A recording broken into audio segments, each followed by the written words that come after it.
Isa nga ito sa special kakanin ng aming probinsya sa Samar. Ang tawag nito ay moron, o dito sa Manila ay suman moron. Sa sobrang sarap nga nito ay madami na ang gamaya at gumawa ng sariling version o recipe ng pagluluto nito. Iba't ibang flavor na nga ang ginawa sa pagluluto nitong moron. Noong maliit pa nga ako at sa Samar pa nakatira, plain lang ang pagluto namin nito. Pero sa dami ng gumawa ng recipe, mas pina-level up at gumawa ng chocolate moron. At sa video na ito, di lang chocolate moron ang gagawin ko kundi gagawa din ako ng ube flavor nitong moron. Sa recipe ko na ito ay sigurado di ako mapapahiya dahil napaka-perfect ng pagkakaluto at saktong-sakto sa lasa at lambot. Ito ang mga sangkap: 2 and 1/2 cup ng galapong na bigas o rice flour, 1 and 1/2 cup ng glutinous flour. 4 cups nga gata. Itong gata na ito ang ginamit ko pang pigasan nyog ay sabaw ng buko para mas masarap.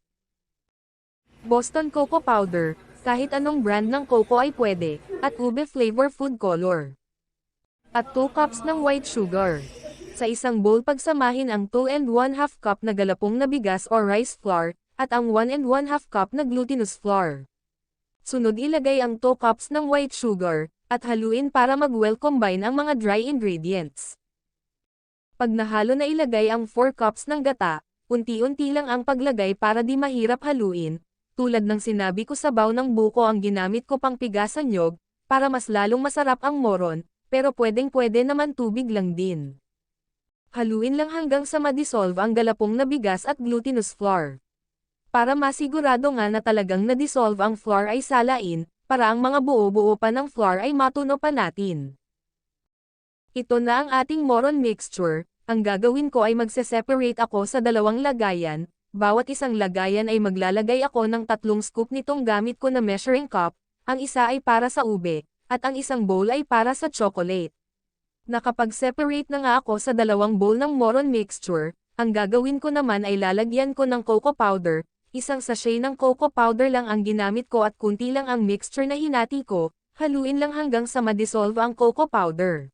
Sunod naman sa isang bowl na hiniwalay natin na moron mixture ay lagyan ng ube food color. Ube flavor nga itong ginamit ko na food color, binili ko sa supermarket. Kaya talagang lasa talaga ang ube pag ito ang ginamit. Marami na nga ako nagamit sa ube flavor na ito, at kahit kunti lang talaga ang ilagay ay talagang makulay. Haluin lang ng mag-balance ang kulay. Nakalimutan ko pala, maglagay ng vanilla, kaya bawat isang mixture ay lalagyan ko ng vanilla para mabango pag naluto. Haluin ng mag-combine sa mixture. Maglalagay din pala ako ng suka. Bawat isa ay lalagyan ko ng suka. Ang purpose nitong suka ay para di kaagad masira ang moron at kahit di maubos at abutin pa ng 3 araw ay malambot pa din ang moron. Pag okay na ay lulutuin natin ito na magkakahiwalay.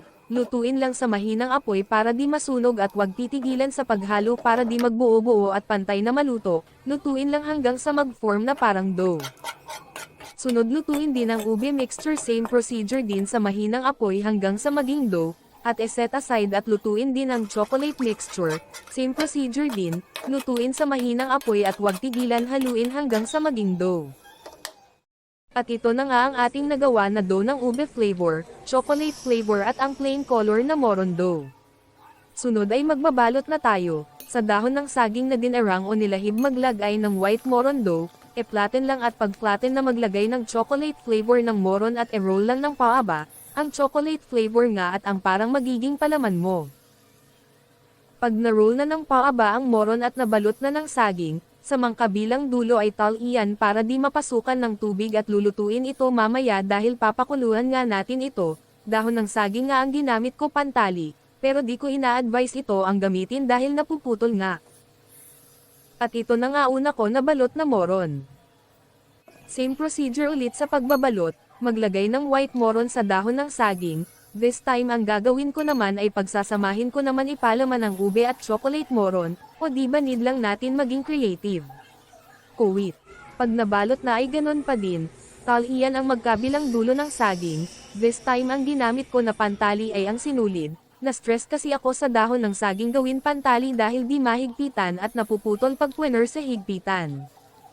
Sunod ay nag-form din ako ng ganito. Nag-roll lang ako ng white moron at ube moron at pinagsama ko na parang ganyan. Tingnan nyo na lang, hirap mag-explain. Gumana nga ang imahinasyon ko at iba-iba ang ginawa ko sa paglagay ng ube at chocolate moron, tingnan nyo na lang, pagod na ako mag-explain. At after ilang oras ng pagbabalot at mag-isa lang ako gumagawa ay ito na ang ating nabalot na moron. Sa isang kawali o kaserola na paglulutuan ng moron ay lagyan ng dahon ng saging ang ilalim. Ang purpose nito ay para di masunog ang ilalim ng moron pag sakali ito ay matuyuan. Pag nalagyan na ng dahon ng saging ang kawali o kaserola ay isa-isa ilagay ang mga nabalot na moron. Pag nailagay na lahat ng nabalot na moron sa kawali o kaserola, lagyan ng tubig. Sa paglagay ng tubig dapat abot ang nasa taas para di mailaw ang taas at pantay na maluto. Takpan at isa lang ng mga 30 minutes o hanggang sa maluto ang moron. After 30 minutes check natin at mag-try ng isang balot ng moron para ma-check kung luto na, dahil di natin malalaman kung luto na ito kung hindi natin bubuksan.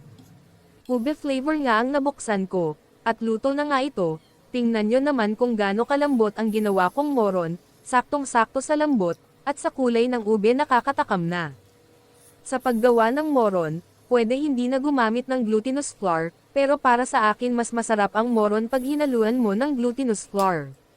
Iba't ibang version na nga ng pagluluto ng moron, pero ang version ko na ito ang maipagmamalaki ko dahil saktong-sakto ang lasa at tamis at grabe, sobrang sarap talaga.